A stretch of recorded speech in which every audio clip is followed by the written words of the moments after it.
ошол 200-300'ün ордуна 1000 гектар алдык. Мен айттым 1000 дедим, толко 1000. Булар айтты 300. Жок 1000. Анан кийин дагы бирөөнү чакырып келди, үчөөлөп отуруп алып, дагы айтышты. Болтур 500 берейли. Жок дедим 1000. Сүйлөп акыры айтты. Макул деди, анда 700 берейли деди. Болду деди. Сен токтойт деди. Мен айттым жок 1000. 1000 болбосо мен кетем дедим. Анда мен кол койбойм, бүтү. 1000ден bir гектар түшпөйм. 1000ди бересиңер, 300'ün ордуна. Анан кийин макул болду.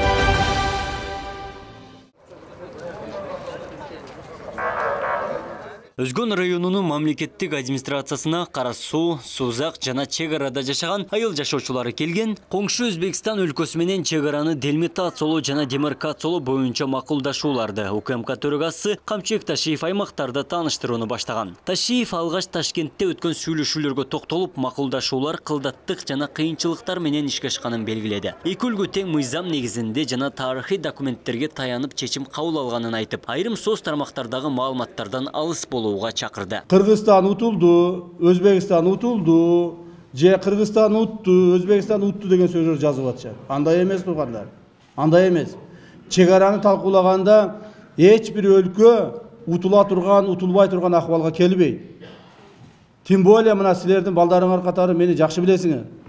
Мен кантип эле ошо кыргыздын 1 метр жерин же болбосо утула турган акыбалга алып келип коёюн. Эч качан андай болбойт. Андай болгон да жок. Жооп беребиз. Эч кандай бул жерде бир жаап жашыра турган нерсе жок. Урматтуу эл журт. Ташкентте биз ошо 3 күн болгондо сүйлөшүүлөр жүрүп олтуруп, экинчи күнү сүйлөшүүлөрдү түнкү саат 2:30да токтоттук. Кемпирабад суу сактагычы болжол менен 5737 гектар, суу сактагычтын 1300 гектар аймагы жаңы келишимдин негизинде мамлекетке өткөн. 4100 гектарын коңшу өлкө 1975 жылдары компенсация катары берген. Суу сактагычка жакын айылдарды ным тартып, суунун көлөмүн төмөндөтүү талабы коюлган. УКМК төрагасы суу сактагычтын ортолук чегин 800 горизонталга түшүрүү талабын коюп, талаштуу сүйлөшүүлөрдө 900 горизонталга түшкөнүн белгиледи. Сууну кыргызстандыктар толук пайдаланып, эч бир чектөө коюлбашы айтылды.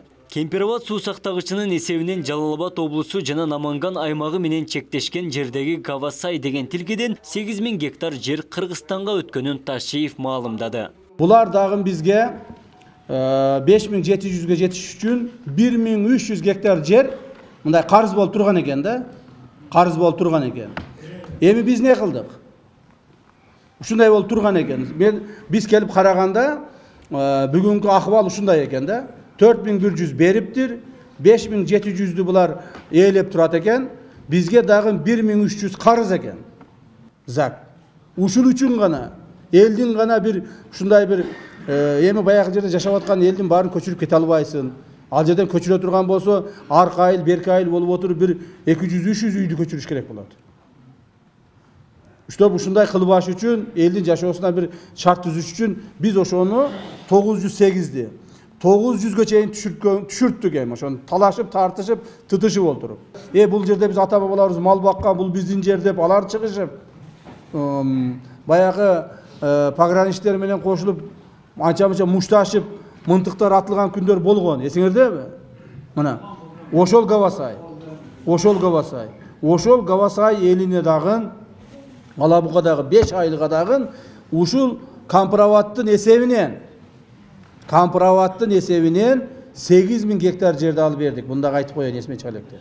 Мамлекеттик чек ара комиссиясынын жалпы курамы жыйынга катышты. Камчыбек Ташиев Кыргыз-Өзбек мамлекеттик чек арасын делимитациялоо жана демаркациялоо боюнча өкмөттүк делегацияда кабыл алынган алмашууларды тизмектелип, элге түшүндүрүү жүргүзүлөрү белгиленди. Андан соң эл менен суроо жооп уланды. Ошол анклав боюнча, анклавдар боюнча айтып койсоңуз, бул чоң эл билсин да мына жерден келгиле. Барак айылын алмаштыруу боюнча Өзбек Республикасынын ошол маселе каралган. Бул боюнча урматтуу барак анклавы, биздин анклав Өзбекстанда берген. Аны биз алмашканбыз.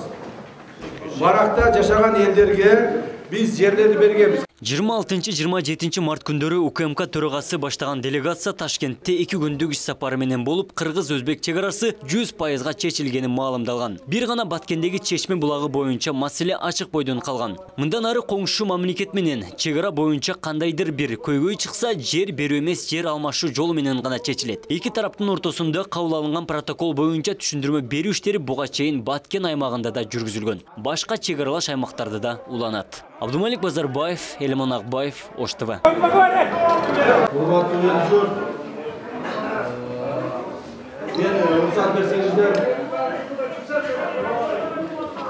Рұқсат берсеңіздер, мен отырып эле сүйлөй берейин. Себеби бираз бүгүн эртемен таңгамалдан бери жолдо жүрөбүз. Баткенге барып, Баткенде ушу Кадамжайда, Чечмеде жолугушууларды өткүзүп, азыр ошол жактан жолдойбуз. Ошол үчүн отуруп сүйлөй берейин, уруксат берсеңиздер. Урматтуу элчүр, урматтуу туугандар, бүгүн сиздерге эмне максат менен жолугушуп атканыбызды Бактыбек Балгулович айтып түшүндүрүп берди. Бирок мен ошондой болсо дагы бир аз айтып коеюн. Өзүлөргө жакшы белгилүү болгондой, мындан бир 4-5 күн алдын биз Өзбекстан Республикасына барып, Ташкент шаарында өкмөттөр аралык Өзбекстан жана Кыргызстан жана Өзбекстан мамлекеттер аралык чегараны делимитациялоо жана демаркациялоо комиссияларынын отуруму болду. Ошол комиссиялардын Кыргыз тарабынан төрагасы мен, ал эми Өзбек тарабынан төрагасы Өзбек Республикасы премьер-министри Абдулла Нигматович Арипов болду. Ошентип биз ал жерде 3 күн чогулуш өткүздүк. 3 күн чогулуш өткүздүк Ташкентте.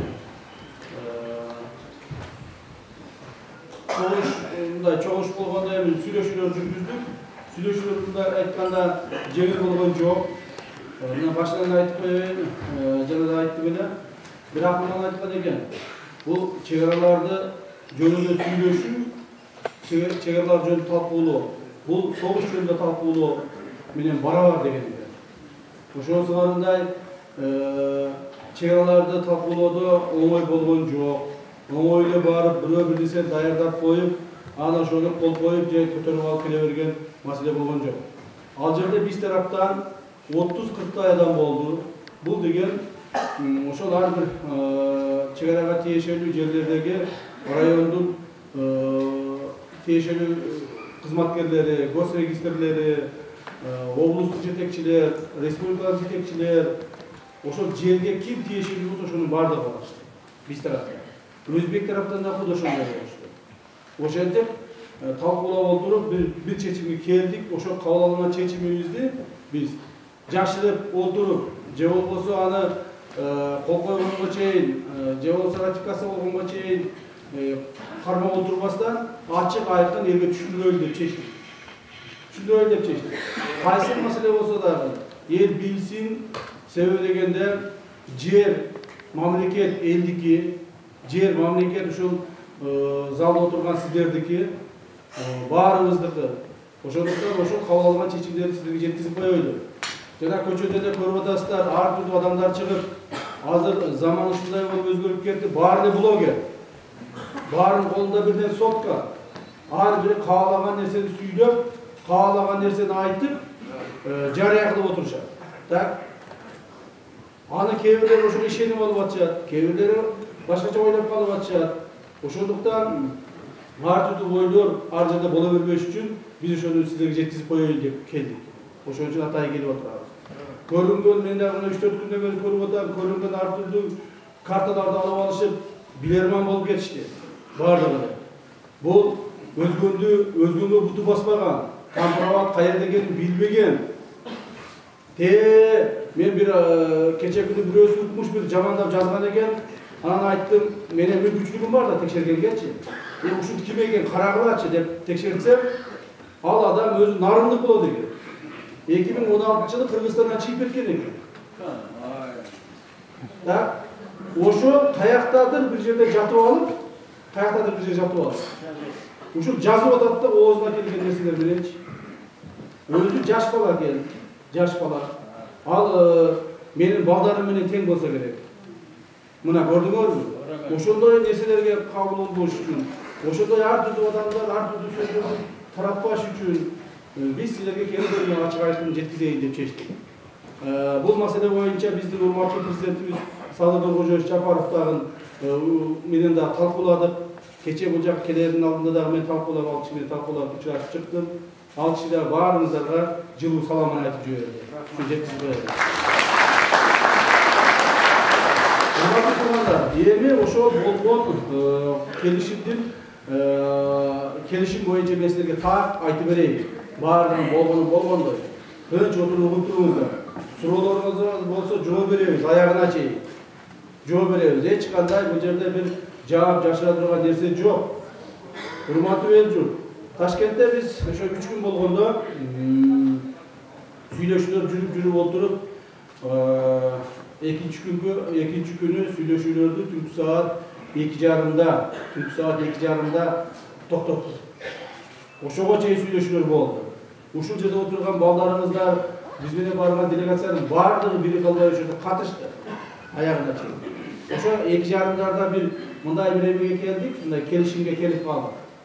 Тартышып отуруп. Бирок ошондой мезгилде эртеси күнү саат 9:00 кол коебуз дегенбиз. Эртеси күнү дагы кол кое албай 9:00.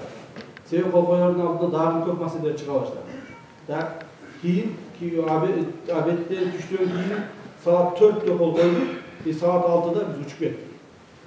Саат 4:00 кол коюп, саат 6:00 учуп кеттик. То есть сүйлөшүүлөр өтө мындай жеңил болгон жок да. Анан бул жерде сразу башынан айтып коеюн. Сүйлөшүүлөр жүргөндөн кийин, азыр кол коюлгандан кийин көпчүлүгү ар түрдүү көпчүлүк эмес, ар түрдүү жанагыдай айтып атпайбы, оозун алып жетпеген провокаторлор, мен аларды ушундай эле атайын. Капа болсо капа болсун. Так, Кыргызстан утулду, Өзбекстан утулду, же Кыргызстан утту, Өзбекстан утту деген сөздөр жазылып атышат. Андай эмес бул кайта. Андай эмес. Чегараны талкуулаганда эч бир өлкө утула турган, утулмай турган акыбалга келбейт. Тем более мына силердин балдарыңар катары мени жакшы билесиңер. Мен кантип эле ошо кыргыздын 1 метр жерин же болбосо утула турган акыбалга алып келип коёюн. Эч качан андай болбойт. Андай болгон да жок. Эки өлкөнүн ошол делегациялары Өзбек Республикасынын премьер-министри менен мен чогуу отуруп экөөбүз бетме-бет бир 4-5 сааттай сүйлөштүк окшойт. Бетме-бет. Так, экиден. Мен 2 адам алып кирдим, ал киши 2 адам алып кирди.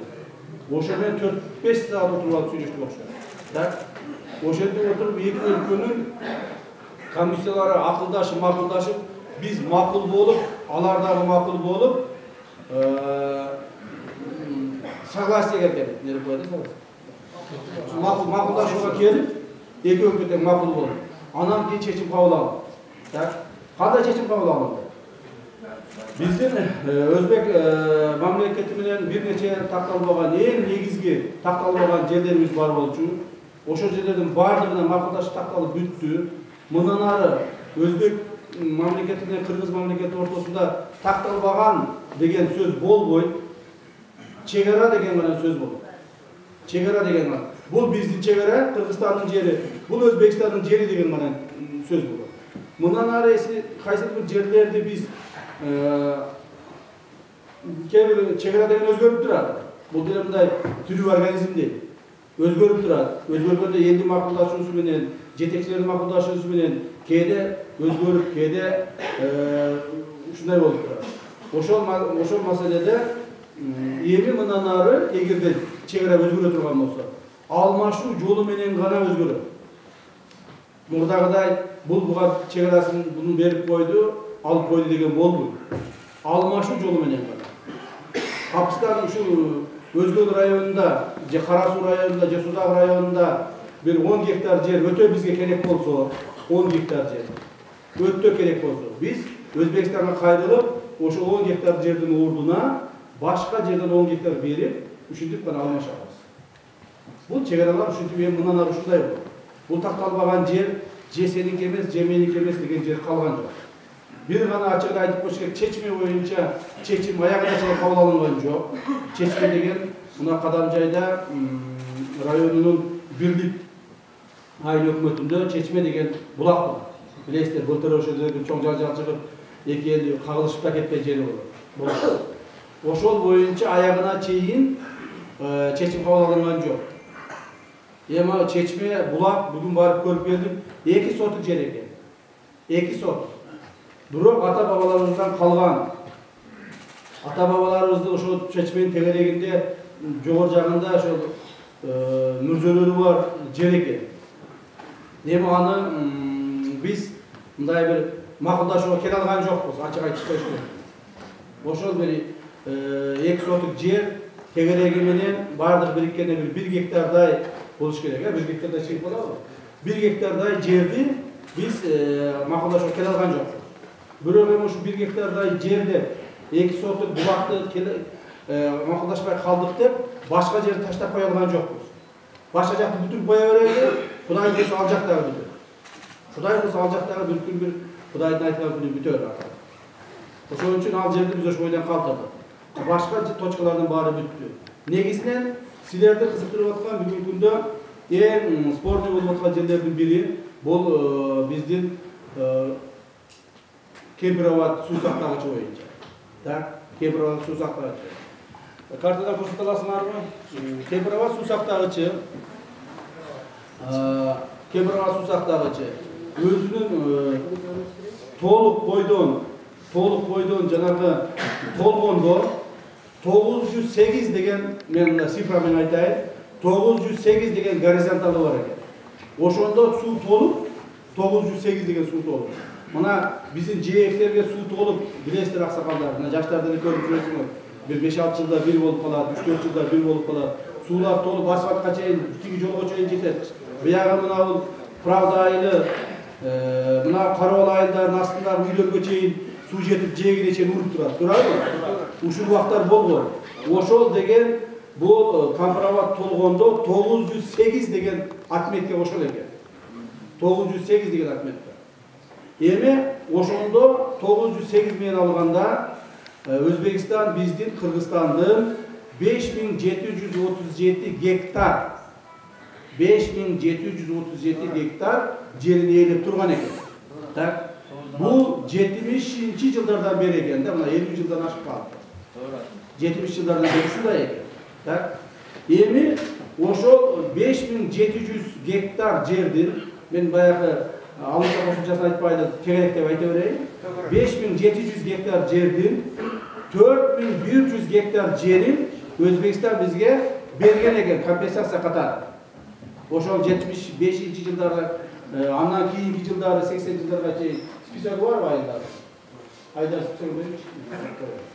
Кайсы айылдарды бергенин сиздерге окуп берем. Ал жерде толук биздин айылдарыбыз бар азыр, жашап атышат. Кээ бир жерлер, мен бирлер мисал айтып коеюн. Мына Нокен районунда баягы азыр Ош-Бишкек жолу барбы? Ошол карта боюнча Ош-Бишкек жолу дагы Өзбекстанга кирип кеткен экен. Убагында. Ошол Кемпироваттын эсебинен ошол жерлердин бардыгын кайрадан биз кайтарып алыппыз. Мына 4100 гектар жерге кайсы айылдарга берилген экен. Так. Көктала айылы, Кадамжай району, Гүлпион айылы, Кадамжай району, Бактабүчүн,